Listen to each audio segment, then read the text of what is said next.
Welcome, everyone, to all of you here in the church. Welcome, and to those of you joining us online, welcome to you too. Before I start, an apology to those of you online. I realise there's a bit of an echo for you. We will try and get that sorted before next week. The theme of our service today is Moods of Summer, and the title comes from one of our hymns in our green hymn book. So we'll be singing that at the end of the service. But I'm going to begin by lighting our chalice candle, which is the symbol of our free religious faith. And those of you at home, you might like to light one with me.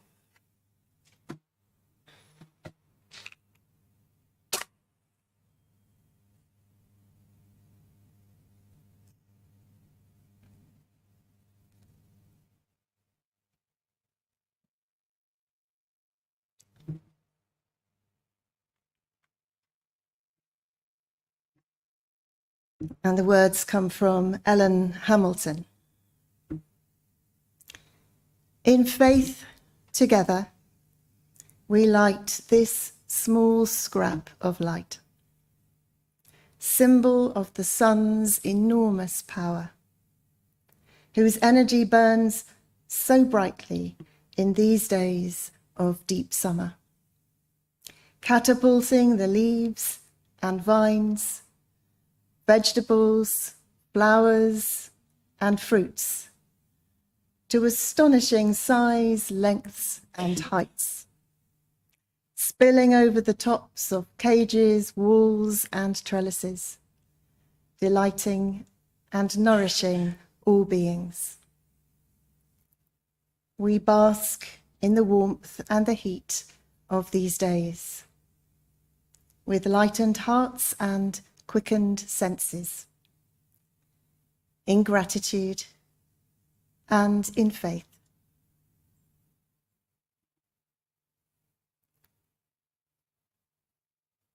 And our opening prayer is called Summer Prayer, and it's words by Rabindranath Tagore. So you might just like to take a moment to settle as I share his words of prayer with you. I ask for a moment's indulgence to sit by thy side. The works that I have in hand I will finish afterwards. Away from the sight of thy face, my heart knows no rest or respite, and my work becomes an endless toil in a shoreless sea of toil. Today, the summer has come at my window with its sighs and murmurs, and the bees are plying their minstrelsy at the court of the flowering grove. Now it is time to sit quiet, face to face with thee, and to sing dedication of life in the silent and overflowing leisure. So let us sing dedication of life as we join together in singing our first hymn this morning, which is number 43 in the purple hymn books. Gather the Spirit. So the words, of course, will be on the screen, but if you do want a hymn book, they are at the back. So let's join in singing hymn number 43, Gather the Spirit.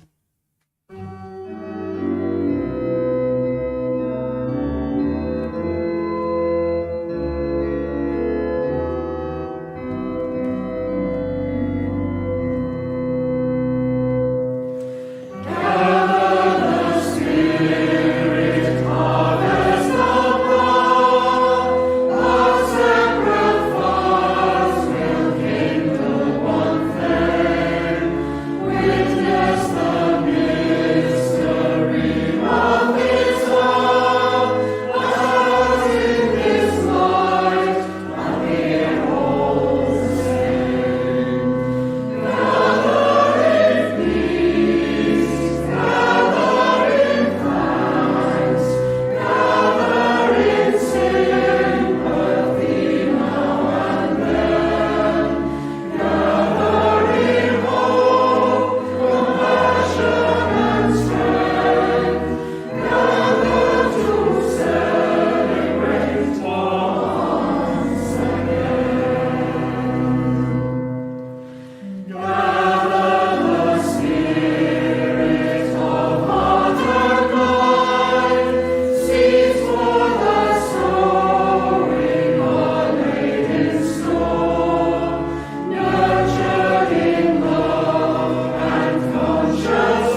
We're going to have two readings now. The first I'm going to share, which is by Elizabeth Tarbox, a Unitarian minister, no longer with us. And the second will be a poem by John Clare, which Chris is going to read for us.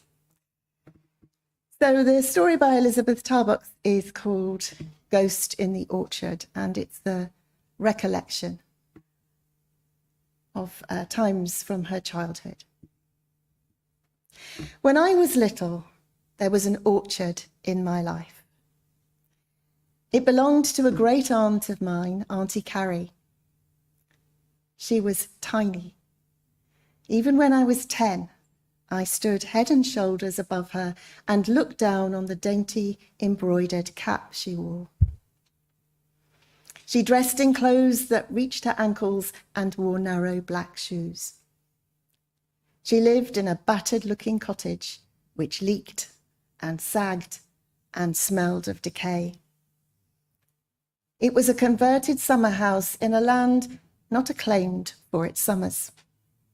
A little shack embedded in several acres of undergrowth.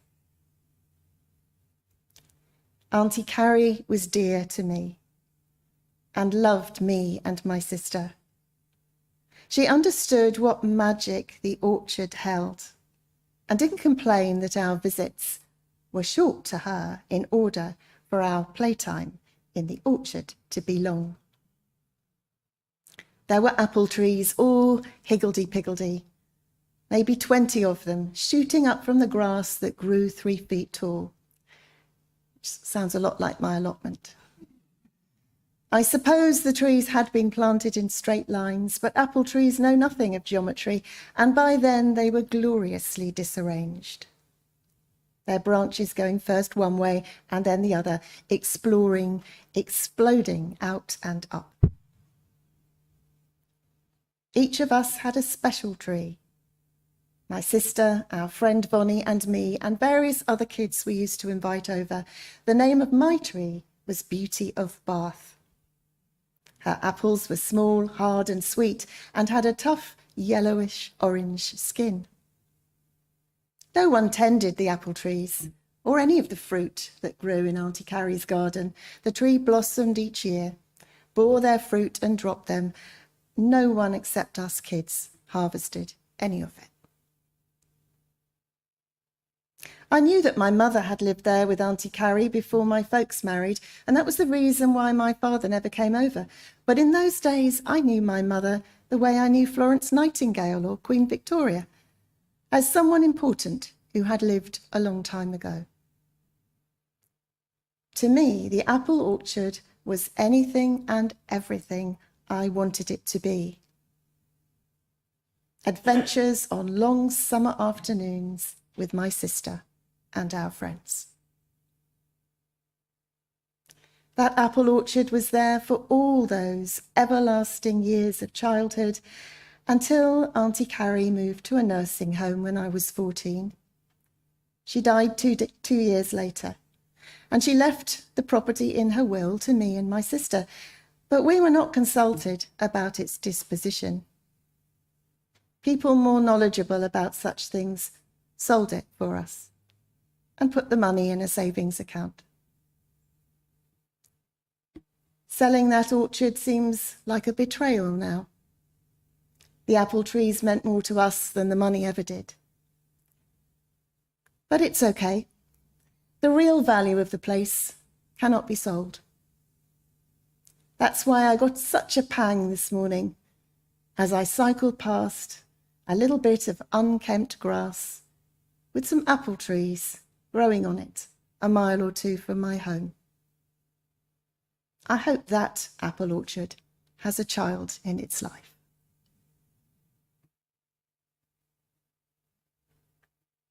Something about the nostalgia of childhood summers, which I'll come back to. But Chris, would you like to read the poem called Summer Moods, which is by John Clare?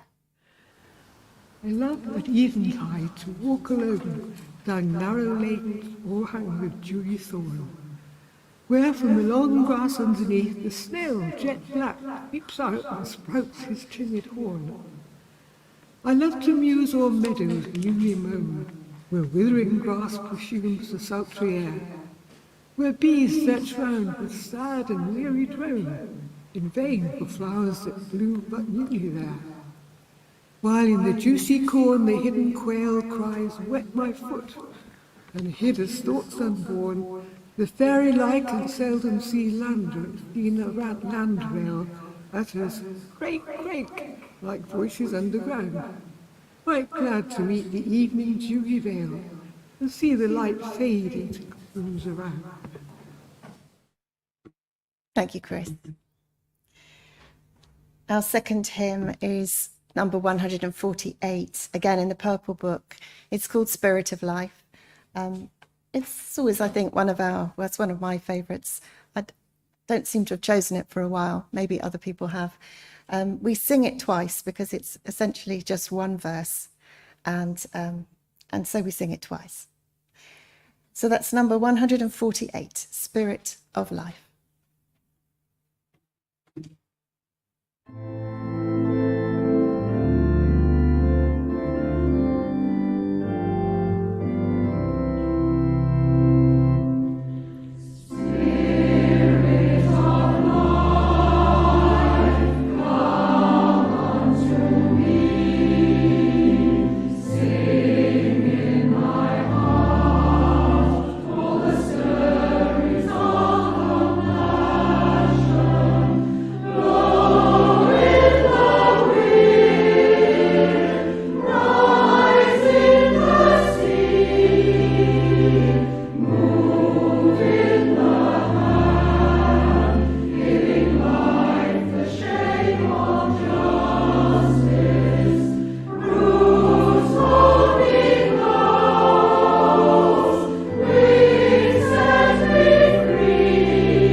And I would like to share one of my favourite Mary Oliver poems, which I have shared before, but I thought, well, this will be my last chance. So it's The Summer Day by Mary Oliver. Who made the world? Who made the swan and the black bear? Who made the grasshopper? This grasshopper, I mean. The one who has flung herself out of the grass. The one who is eating sugar out of my hand. Who is moving her jaws back and forth instead of up and down. Who is gazing around with her enormous and complicated eyes. Now she lifts her pale forearms and thoroughly washes her face. Now she snaps her wings open and floats away. I don't know exactly what a prayer is. I do know how to pay attention. How to fall down into the grass. how to kneel down in the grass, how to be idle and blessed, how to stroll through the fields, which is what I have been doing all day. Tell me, what else should I have done? Doesn't everything die at last, and too soon? Tell me, what is it you plan to do with your one wild and precious life?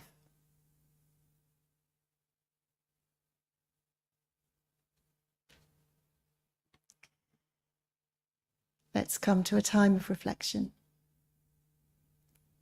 Just some 2 or 3 minutes of silence for your own prayers or thoughts to use as you wish.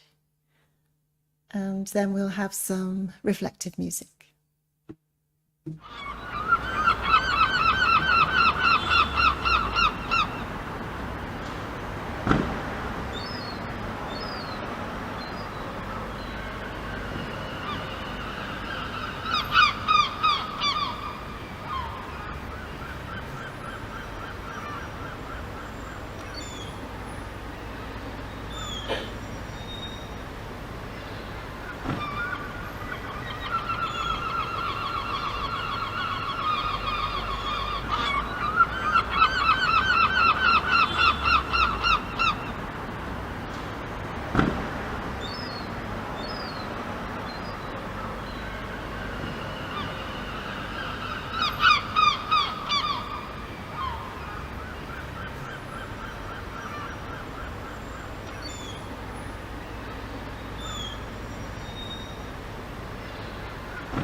There were some seagulls on the recording, but also they seem to join us.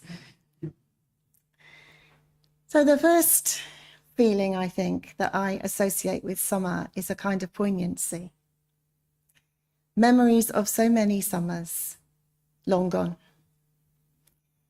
I remember our back garden where I used to splash in the paddling pool and make mud pies of the flower beds, put up a Wendy house on the grass, and made imaginary tea in brightly coloured plastic cups with matching saucers.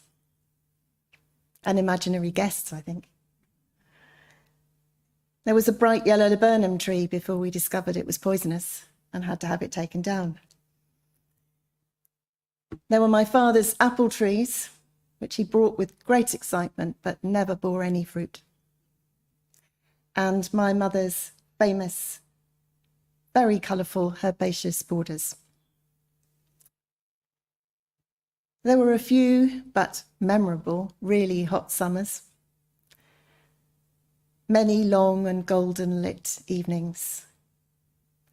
And the inevitable parade as I grew older of summer music courses, holiday jobs, and romances. All gone now. Shame, you say. The feeling of poignancy is not unpleasant, even though it's tinged with sadness and a kind of yearning. It still brings with it a fondness for the innocence of those days, along with a hindsight of greater understanding, a kind of softness in appreciating the good things and forgiving the less good things. And I find I carry a mix of hopefulness and sadness into my summers still. A kind of tender-heartedness for my own and my family's struggles and our triumphs too, however small. I think when we look back, there's always the temptation to wonder whether things could have been different. If I could travel back in time and change anything, would I? And what would it be? As I was mulling over that, I remembered my mother mentioning the man she'd really wanted to go out with before she'd already committed to being with my dad. I wonder how that would have been if she'd married the person she was really in love with. Well, I wouldn't have been here, so I better not go back and try and change that. We must live with what actually happens, of course, not with what might have been, however wistful it is tempting to be. But then summer also means freedom to me. It means no socks. It means light cotton dresses, seaside holidays, sunglasses and ice cream, beaches and barbecues, festivals and fetes, sunsets and sunrises, and maybe a glass of chilled wine. A loosening of inhibition, a carefree ease, a chance to relax, to rest, to reset perhaps. And yet, I don't know about you, but summer also brings to me a kind of anxiety as well. There's the excitement, of course, of trips and things to look forward to, but also the stressfulness of catching ferries, coaches, planes, getting stuck in traffic jams, cramming onto very busy trains.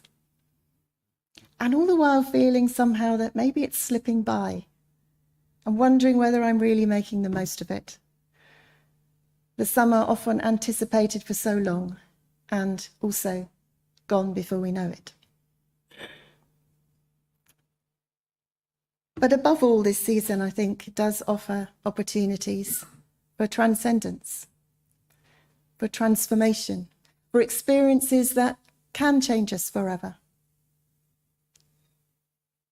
I'm sure we can remember those from our previous days. Maybe there was a road trip, there was travel abroad, there was a love affair, whatever it was.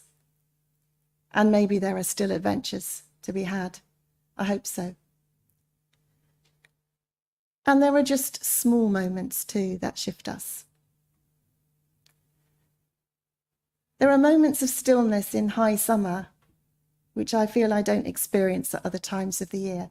A certain stillness, as though time almost shimmers, as in a heat haze. I can remember watching a dragonfly hover and dart between tall reeds above a deep pond once when I was in Hucklow. It's an insect so exquisite and improbable that it might be visiting from another eon. Its wings rendered almost invisible by speed and light. And such colour. And I recall the sound of cicadas clicking unseen under endless stars in an African night. And closer to home, only a few days ago, I found myself listening to owls hooting across the woods to each other, just near Wembury. And in such moments, we seem to be lifted out of ourselves, out of time altogether. Moments to pause, moments to cherish.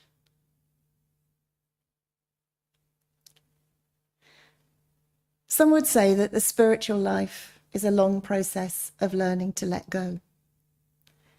And certainly I think it can feel that way as we grow older, as each stage of life gives way to the next. And as the summer matures through August, we get to experience loss once again. As summer, for all its warmth and light, also carries within it the inevitability of dying.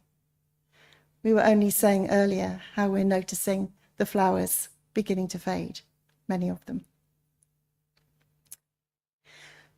Elizabeth Tarbuck's nostalgic story from her childhood leads us to the death of her Aunt Carrie and the end of the children's visit to their beloved orchard, the selling of the property, which is a sadness, although she sees how the value of those experiences still can awaken moments of transcendence in her now. John Clare's poem closes with meeting the evening dewy veil and seeing the light fade into glooms around. But there's a sense in the poem, yes, it's a sadness, but also it's just how it is. Another day will arrive. Here today, we're already on the other side of Lammas, and we know the summer is beginning to wane. It's not over yet, but it's starting its journey. And perhaps that is what Mary Oliver is realizing in her Summer Day poem. She spends most of the poem wondering at the miraculous nature of nature, particularly that grasshopper watching its every move. And then suddenly she cries out, "Doesn't everything die at last and too soon?" As though suddenly feeling the summer and life itself may be slipping through her fingers. And that final line, "Tell me," there's a kind of urgency to this. Tell me, what do you plan to do with your one wild and precious life? The summer may rest us. It may free us. It may loosen our inhibitions. It may bring us joy and lighten the mood. It may make us too hot and lethargic or grumpy that the sun didn't shine as much as we'd liked. It may lead us back into reveries of the past, provide a stage for important rites of passage, and reconnect us with nature. But finally, it seems to me that what it does is remind us once more that nothing lasts forever.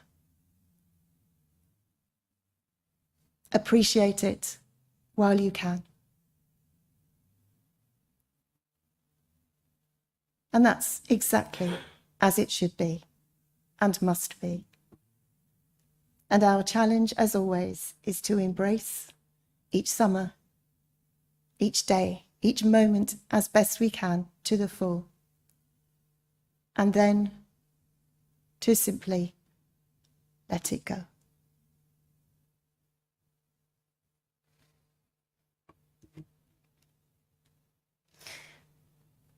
And so it's time we sang the hymn that started this off, which is called Moods of Summer. And it's in the Green Book this time, and it is number 268, Moods of Summer.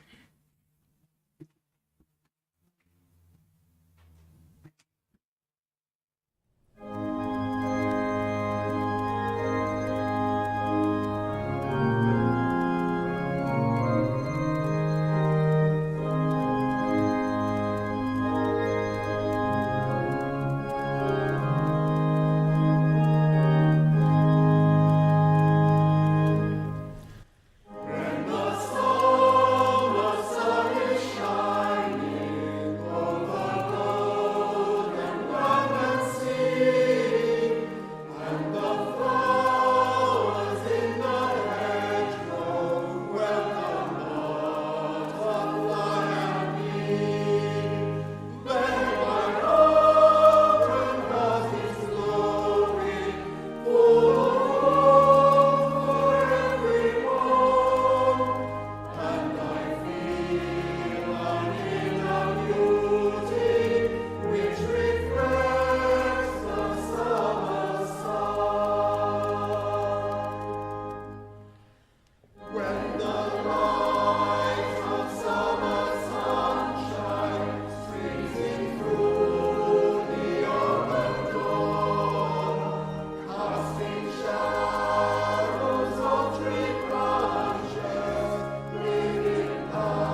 our closing music is going to be Summertime from Paul and Beth, and I think it's a lovely version of it. But our closing words are the blessing, the Celtic blessing, well known to us all. Again, it's one of our favourites that I haven't shared for a while.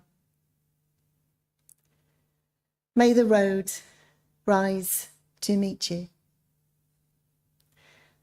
May the wind be always at your back.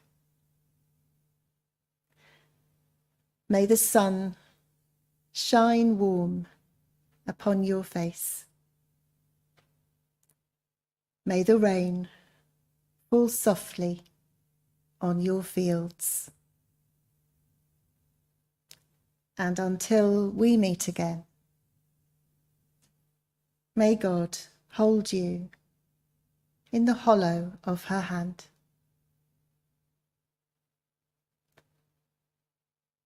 Blessed be.